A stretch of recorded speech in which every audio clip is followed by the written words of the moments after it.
હરણી Varasiya ring road પર આવેલ શુભ લક્ષ્મી સોસાયટીમાં રામકથામાં રામ જન્મોત્સવની ઉજવણી કરવામાં આવી. હરણી વારસિયા રિંગ રોડ પર આવેલ શુભ લક્ષ્મી સોસાયટીમાં રામકથાનું મુકેશ મહારાજના કંઠે રામકથાનું આયોજન કરવામાં આવેલ છે. શુભ લક્ષ્મી સોસાયટી અને આજુબાજુની અન્ય 8 સોસાયટીના રહીશો રોજ રામકથાનું શ્રવણ કરે છે. રામકથામાં આજરોજ રામ જન્મોત્સવની ઉજવણી કરવામાં આવી હતી. મોટી સંખ્યામાં શ્રોતાઓ કથાનું રસપાન કરતા નજરે પડ્યા હતા.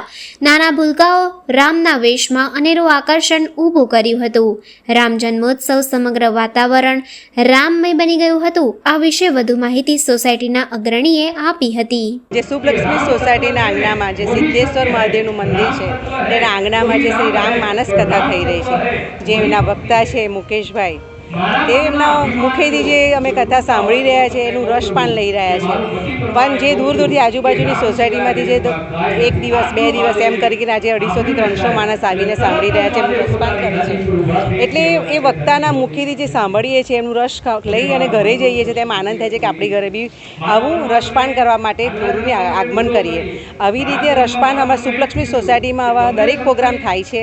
અને એવી રીતે કથા અમારા સિદ્ધેશ્વર મહાદેવની કૃપાથી જે અહીંયા આંગણમાં જે રામકથા થઈ રહી છે એ બદલ અમે ખૂબ ખુશ છે. બધા દરેક બહેનો ભાઈઓ બધાને સહ મળીને બધા ભેગા થઈને આ પ્રોગ્રામમાં અમે ભાગ લઈ રહ્યા છીએ.